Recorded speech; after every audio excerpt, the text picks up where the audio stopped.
So there are lots of updates, কিন্তু শুরুতেই বলবো আজকে স্পেশাল একটা দিন।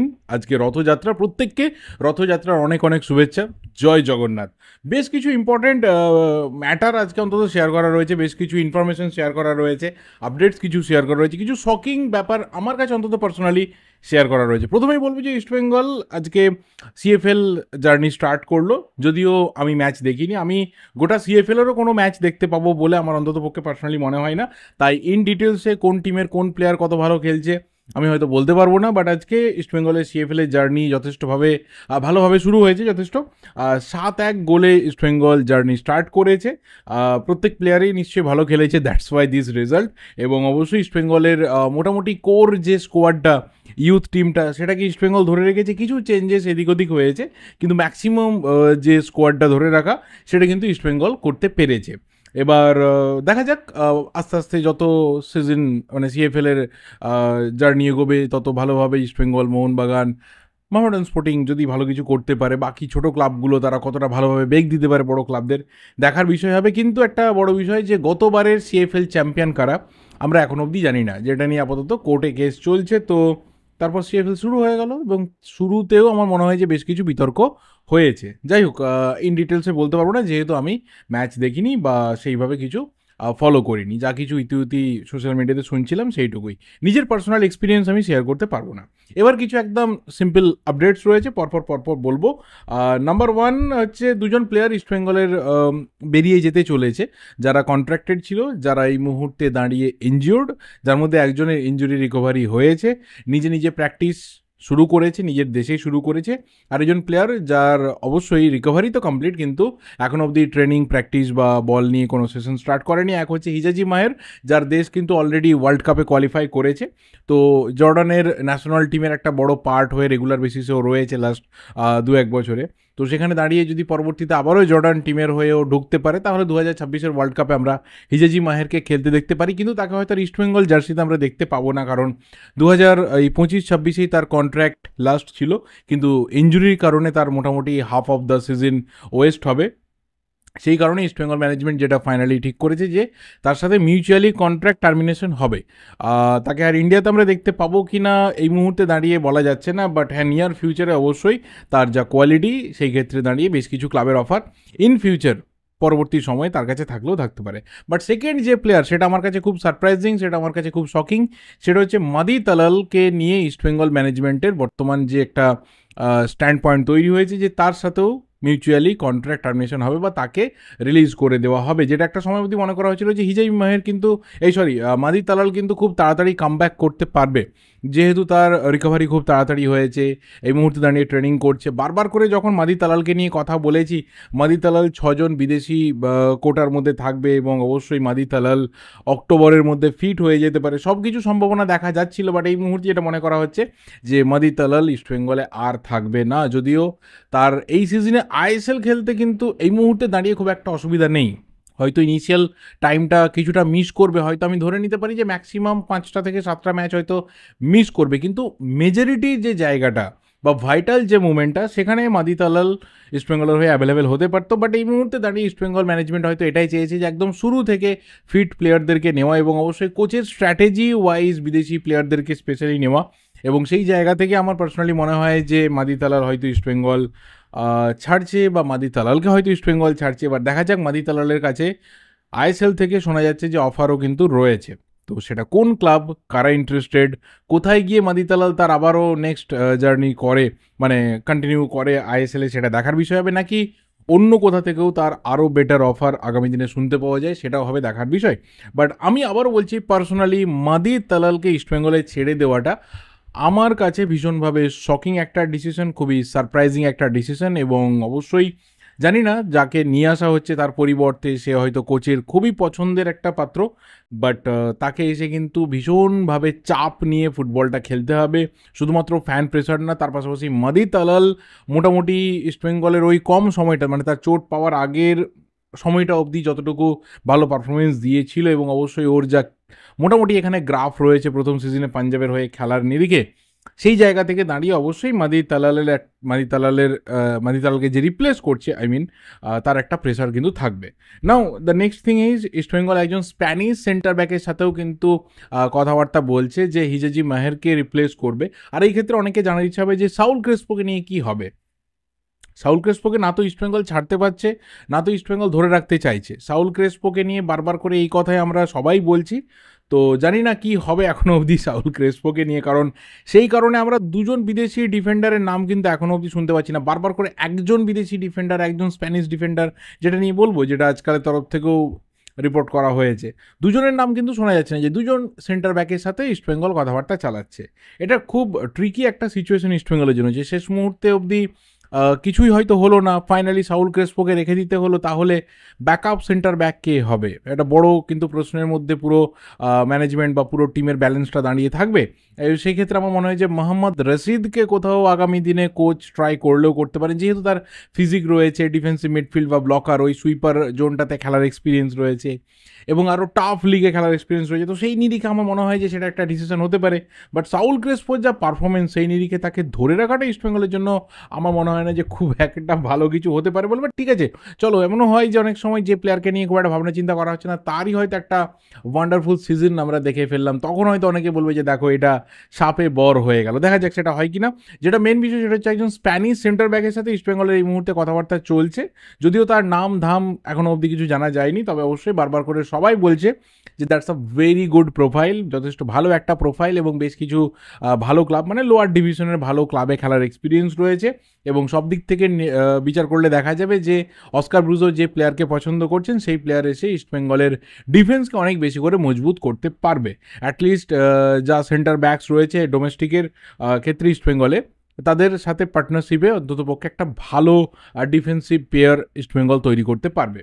নেক্সট যেটা বড় বিষয় সেটা হচ্ছে যে ইস্টবেঙ্গলের সেন্টার ফরওয়ার্ড, দেখো অনেকবার অনেক রকমের নাম উঠেছে। ইন্টারনালি আইএসএল থেকে বেশ কিছু প্লেয়ার তারা নাকি কোথাও অ্যাট্রাক্টেড হয়েছে ইস্টবেঙ্গল ম্যানেজমেন্টের, বাইরে থেকে বহু প্লেয়ারের বারবার নাম উঠেছে, কিন্তু এই মুহূর্তে দাঁড়িয়ে তিনটের নাম কিন্তু ফাইনালি শর্টলিস্টেড হয়েছে, যেটা বহু জায়গা থেকেই বলা হচ্ছে। এবং লেটেস্ট যেটা আমরা আমার কাছে টুইট থেকেও জানতে পারলাম যে একজন মরক্কান সেন্টার ফরওয়ার্ড রয়েছে হামিদ আহাদাদ, যার এই মুহূর্তে 31 বছর বয়স, মানে নিয়ারিং 30+ এই মুহূর্তে এজ, যার মরক্কোর ন্যাশনাল টিমের হয়েও দুটো ম্যাচ খেলার অভিজ্ঞতা রয়েছে, 2019-এ একটা, 22-এ একটা, যদিও ওয়ার্ল্ড কাপ স্কোয়াডের মধ্যে সে কল পায়নি। এবং তার পুরো কেরিয়ারটার দিকে যদি একবার আমরা তাকাই, তাহলে দেখব যে পুরো কেরিয়ারটা তার টপ ডিভিশন ফুটবলে কেটেছে, সেটা ম্যাক্সিমামটা মানে প্রায় বলতে গেলে 80% হচ্ছে মরক্কোতে, আর 20% দুটো সিজন জাস্ট হচ্ছে ইজিপশিয়ান প্রিমিয়ার লিগে। এবং বেশ কিছু ভালো ক্লাব মরক্কোতে, বেশ কিছু ভালো ক্লাবে তার খেলার অভিজ্ঞতা রয়েছে, যেমন ওয়াইদাদ কাসাব্লাঙ্কা, যারা এইবারে ক্লাব ওয়ার্ল্ড কাপেও খেলছিল, যেমন রাজা কাসাব্লাঙ্কা, যারা মরক্কোর অন্যতম পপুলার একটা ক্লাব, এরকম ক্লাবেও তার খেলার অভিজ্ঞতা রয়েছে। কিন্তু একটা বিষয় কি, তার গোটা যদি আমরা কেরিয়ার স্প্যানটা দেখি, লাস্ট 10 বছর যদি ধরে নিই, 10-12 বছর যদি আমরা ধরে নিই কেরিয়ার স্প্যানটা, তাহলে কখনো কিন্তু সে না তো তার মরক্কান লিগে, না তো ইজিপশিয়ান প্রিমিয়ার লিগে কখনো ডাবল ডিজিটের গোল টাচ করতে পেরেছে। আমি শুধুমাত্র লিগের কথা বলছি, লিগ, কাপ বা অন্যান্য টুর্নামেন্ট মিলিয়ে বলছি না, শুধুমাত্র লিগে যদি দেখি তাহলে তার কিন্তু ডাবল ডিজিট টাচ নেই। টানা না, মানে টোটাল 4টে সিজনে, সম্ভবত 3টে বা 4টে সিজনে তার 9টা করে গোল স্কোরিং রেট রয়েছে, মানে 9টা করে গোল স্কোরিং তার স্ট্যাটস রয়েছে, কিন্তু ডাবল ডিজিটে কখনো রিচ করতে পারেনি। হ্যাঁ, ওভারঅল টোটাল সিজন মিলিয়ে ডাবল ডিজিট তো ডেফিনেটলি গেছে, কয়েকবার গেছে, কিন্তু টোটাল কেরিয়ারে তার মাত্র 58টা গোল, 243টা প্রফেশনাল ম্যাচে 58টা গোল এবং 22টা তার অ্যাসিস্ট রয়েছে। দেখো, মরক্কার প্লেয়াররা এই মুহূর্তে ইন্ডিয়ান ফুটবলে এসে বেশ ভালো কিছু করছে, সেটা ডিফেন্ডার হতে পারে, সেটা সেন্ট্রাল মিডফিল্ডার হতে পারে, ডিফেন্সিভ মিডফিল্ডার হতে পারে, অ্যাটাকিং মিডফিল্ডার, ফরওয়ার্ড, উইঙ্গার, মানে যারাই আসছে মরক্কো থেকে তারা মোটামুটি এখানে সাকসেস পাচ্ছে। তো সেই নিরিখে আমরা বলতে পারি যে মরক্কোর প্লেয়ারদের যেহেতু সাকসেস রেটটা আইএসএলে এসে ভালো, তো সেই দিক থেকে দেখলে এই হামিদ আহাদাদ যদি ইস্টবেঙ্গলে সই করে, যার সাথে আপাতত নেগোসিয়েশনের লেভেলটা ভালো জায়গাতে রয়েছে, ডিল ডান বা অ্যাডভান্স স্টেজ এই মুহূর্তে বলার মতো সিচুয়েশন না, বাট একটা খুব ভালো জায়গাতে রয়েছে বাকি দুজনের তুলনায়। যদি এই প্লেয়ার আসে, তাহলে মরক্কো থেকে আসা প্লেয়ারদের নিরিখে বলা যেতে পারে যে তার একটা ভালো সিজন যাবে। কিন্তু তার যে সমস্ত সিজন গেছে বিভিন্ন সময়ে, সেই দিক থেকে দেখতে গেলে তার হয়তো গোল স্কোরিং রেটটা এতটা হাই প্রোফাইল না বাকি দুজনের তুলনায়। বাকি যে দুটো নাম আপাতত ইস্টবেঙ্গলে শর্টলিস্টেড বা খুব স্ট্রংলি লিঙ্কড আপ, সেটা হচ্ছে একজন নাইজেরিয়ান ফরওয়ার্ড যার আন্ডার 17 নাইজেরিয়ান টিমের খেলার অভিজ্ঞতা রয়েছে, যার ইউরোপা লিগে খেলার অভিজ্ঞতা রয়েছে। সেই প্লেয়ার হচ্ছে ইউসুফ ওতুবানজো, যার এই মুহূর্তে 32 বছর বয়স, 33 হবে জাস্ট কয়েক মাসের মধ্যে। সেই প্লেয়ারের কিন্তু এই সিজনটা অসাধারণ গেছে, মানে লাস্ট সিজনটা 25টা ম্যাচ আমি দেখলাম, 14টা তার লিগে গোল রয়েছে, আর্মেনিয়ার লিগে খেলছে। তো লিগ যেমনই হোক না কেন, প্লেয়ার কিন্তু গোল স্কোরিং রেটের মধ্যে রয়েছে।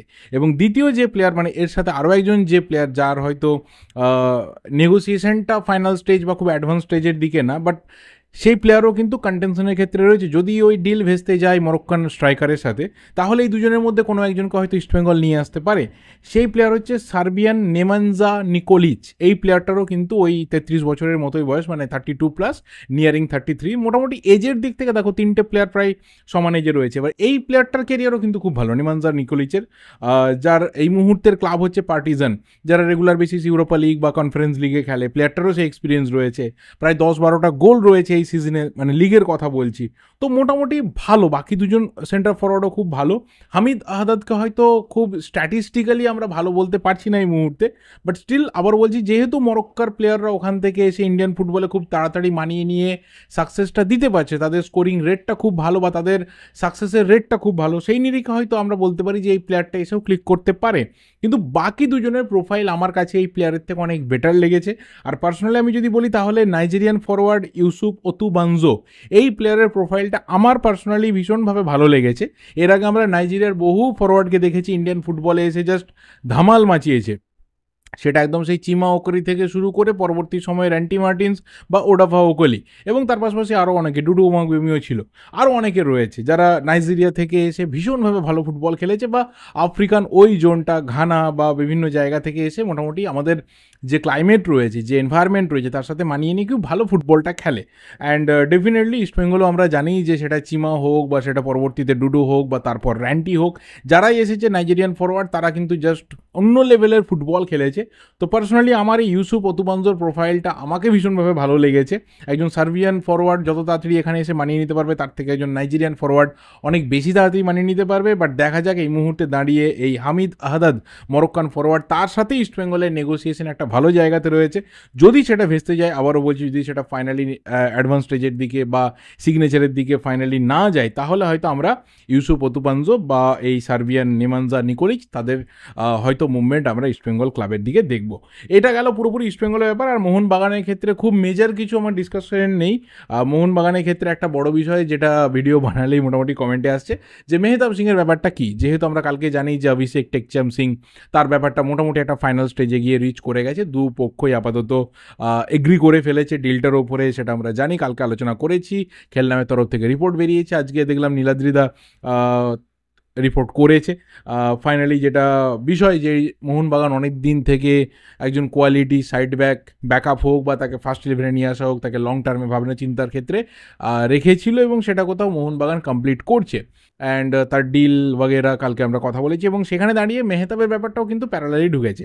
অনেকদিন আগে মেহতাবের ক্ষেত্রে কথা বলেছিলাম যে মেহতাব কোথাও মোহনবাগানের একটা লং টার্মের টার্গেট, অনেক দিন থেকেই তার সাথে কথাবার্তা বা তার এজেন্টের সাথে কথাবার্তা মোহনবাগানের হয়েছে। কিন্তু এই মুহূর্তে দাঁড়িয়ে সেই ডিলটাকে নিয়ে না মোহনবাগানের খুব একটা ফাস্ট ট্র্যাক ব্যাপার নেই, খুব একটা যে তাড়াতাড়ি করতে হবে, যেটা অভিষেকের ক্ষেত্রে ছিল যে তাড়াতাড়ি করতে হবে, কারণ এই প্লেয়ারটাকে নিয়ে না ক্রেজ বাড়ছে, ডিমান্ড বাড়ছে। 3টে ক্লাব ছিল, সেখানে আরও হয়তো 1-2 ক্লাব ঢুকে গেলেও যেতে পারতো, এটা মোহনবাগান ম্যানেজমেন্ট ভাবনা চিন্তা করেছিল। সো দ্যাটস ওয়াই এই ডিলটাকে তাড়াতাড়ি ক্র্যাক করে নিজেদের ভেতরে ঢুকিয়ে নিতে হতো, সেটা মোহনবাগান করেছে। মেহতাবের ব্যাপারটা কিন্তু সেরকম না। কেন? তার দুটো রিজন রয়েছে। নাম্বার 1, সেটা হচ্ছে বর্তমানে আইএসএলে একটা মোটামুটি টালমাটাল সিচুয়েশন, একটা ক্লাব যারা মানে নিজেদের রিজার্ভ বেঞ্চই ঠিক করতে পারছে না, তারা এত হাই প্রোফাইলের প্লেয়ারকে সবসময় টার্গেট করবে না, মানে যাদের এক্সপেন্স আমি বলছি লো। কিন্তু মেনলি মেহতাবকে নিয়ে ইস্টবেঙ্গল মোহনবাগান শুরু থেকে একটু বেশি ইন্টারেস্টেড ছিল, বা কোথাও তাকে ল্যান্ড করানোর ক্ষেত্রে অনেক বেশি ভাবনা চিন্তা করেছে, কথাবার্তা বলেছে, একটু চেষ্টা চরিত্র করেছে। মোহনবাগানের ব্যাপারটা এই মুহূর্তে দাঁড়িয়ে নেগোসিয়েশনের স্টেজেও রয়েছে, এটা ঠিক কথা। কিন্তু যেহেতু বাকি ক্লাবগুলোর চিন্তাভাবনা একটু অন্যরকম, বাকি ক্লাবগুলোর স্পেন্ডিংয়ের ক্ষেত্রে চিন্তাভাবনা একটু অন্যরকম হয়েছে, তো সেই ক্ষেত্রে এখনই বলা যাচ্ছে না যে অন্য কোনো ক্লাব এসে হঠাৎ করে ঢুকে যাবে, এটা একটা ব্যাপার। সেই কারণে মোহনবাগানও দেখছি যে এই ডিলটাতে আমরা খুব স্লোলি যেতে পারবো। অ্যান্ড সেকেন্ড থিং হচ্ছে, সেটা হচ্ছে টাকার অঙ্ক। দেখো, যেটা ফাইনালি আপডেট ছিল যে মুম্বাইয়ের তরফ থেকে একটা আস্কিং ফি রয়েছে নিয়ার অ্যাবাউট 3.5 crore সব কিছু মিলিয়ে, সেটা মোহনবাগান ফাইনালি দিতে চায় 2.5 crore। দুটোই কিন্তু হিউজ, মানে 3.5 আস্কিংটা যেমন একটা হিউজের থেকে একটু বেশি লেভেলে, যেটা গতবার জিকসনের ক্ষেত্রেও হয়েছিল ইস্টবেঙ্গল এবং কেরালার মধ্যে, ঠিক সেরকমই এরকমই একটা অ্যামাউন্ট যে 3.5 মানে হিউজের থেকেও আমি পার্সোনালি একটু ওপরের দিকে রাখবো। আর মোহনবাগানের তরফ থেকেও যেটা ফাইনাল ধরা হয়েছে যেটাতে আমরা নিতে পারবো বা আমরা নেব, সেটা হচ্ছে 2.5। এবার সেটা নেগোসিয়েট হয়ে মানে 0.12 এদিক ওদিক হলো, সেটা একটা অন্য ব্যাপার। তো দুটোই কিন্তু হিউজ অ্যামাউন্ট, এবং এই যে দুটো অ্যামাউন্ট রয়েছে, না তো মুম্বাইয়ের যে ডিমান্ড রয়েছে সেটাকে অন্য কেউ এই মুহূর্তে ম্যাচ করানোর মতো সিচুয়েশন রয়েছে, না তো মোহন বাগানের যেটা অফার রয়েছে যে আমরা এটাতে নিতে পারবো, সেটা তো অন্য কোনো ক্লাব এসে ম্যাচ করানোর মতো জায়গাতে রয়েছে, বা তার থেকে একটু বাড়িয়ে দেওয়া, যে 10-20 লাখ আমি বাড়িয়ে দিলাম, সেটাতেও কেউ রয়েছে। তো সেই কারণে না এই ডিলটা নিয়ে মোহনবাগান খুব একটা তাড়াহুড়ো করছে না যে তাড়াতাড়ি আমাকে ক্র্যাক করে নিতে হবে। সো দ্যাটস ওয়াই এটা একটু স্লো রয়েছে, এটাকে নিয়ে কেউ খুব বেশি ভাবনা চিন্তা করছে না। অ্যান্ড আরও একটা বড় ব্যাপার যে মুম্বাইও একটা স্টেজ অবধি দেখবে যে হ্যাঁ ঠিক আছে মোহনবাগানের মুভমেন্ট কীরকম হচ্ছে, আদেও তারা খুব মানে কি বলবো ডেসপারেটলি ইন্টারেস্টেড কিনা, মুম্বাইও দেখবে। এবং যদি দেখে একটা স্টেজ অবধি ঠিক আছে ওদের মানে সেই ইন্টারেস্টটা অতটা হাই লেভেলে না, জাস্ট একটা ব্যাপার ছিল, তখন কিন্তু মুম্বাইয়ের যে একটা এক্সটেনশনের অফার রয়েছে সেটা নিয়ে মুম্বাই মেহতাবের সাথে বসবে, এবং সেই ক্ষেত্রে হয়তো তার স্যালারি একটু হাইক হতে পারে। তো এই 2-3টে পসিবল ব্যাপার রয়েছে মেহতাবের ক্ষেত্রে বা মেহতাবের পরবর্তী জার্নির ক্ষেত্রে। Mohun Bagan still on the race, Mohun Bagan হয়তো অ্যালোন ইন দ্য রেস, যে অ্যামাউন্ট রয়েছে বা যে মোটামুটি সিচুয়েশন রয়েছে সেই দিক থেকে। আবার এটাও ঠিক কথা যে মুম্বাইয়েরও একটা ভালো এক্সটেনশনের অফার রয়েছে। তো মেহতাবের কাছে রাস্তা খোলা রয়েছে বড় ক্লাবে খেলার, ট্রফি উইনিং একটা এনভায়রনমেন্টে খেলার রাস্তা খোলা রয়েছে, প্রথম থেকেই সেটা খোলা ছিল। এবার দেখা যাক মেহতাবের কি হয় ব্যাপারটা। আমার মনে হয় না যে মেহতাবের ব্যাপারটা নিয়ে মোহনবাগান খুব বেশি তাড়াহুড়ো করতে চাইবে বলে, ইভেন মুম্বাইও খুব একটা তাড়াহুড়ো করতে চাইবে বলে, যেহেতু তার কন্ট্রাক্টও রয়েছে, তো সময় রয়েছে তাকে লং টাইমে ধরে রাখার ক্ষেত্রে। মুম্বাইয়েরও চাপ নেই, মোহনবাগানেরও চাপ নেই, দুটো টিমেরই মোটামুটি মেহতাবকে নিয়ে খুব একটা অন্যরকম প্ল্যানও কিছু নেই। দেখা যাক ফাইনালি কি হয়। যা কিছু মোটামুটি লেটেস্ট ব্যাপার সেটাই শেয়ার করলাম। হঠাৎ করে কালকে কিছু পরিবর্তন হওয়ার মতো সম্ভাবনা এই মুহূর্তে নেই, বাট যদি কিছু হয় তখন সেটা নিয়ে আমরা কথা বলবো। বাস এই ভিডিওটা এই অবধি, এর থেকে বেশি আর কিছু আজকে আমার বলার নেই। এনজয় করতে থাকো, ভিডিওটা ভালো লাগলে লাইক করো, শেয়ার করো, দেখা হবে পরের ভিডিওতে। Thank you, good bye and good night.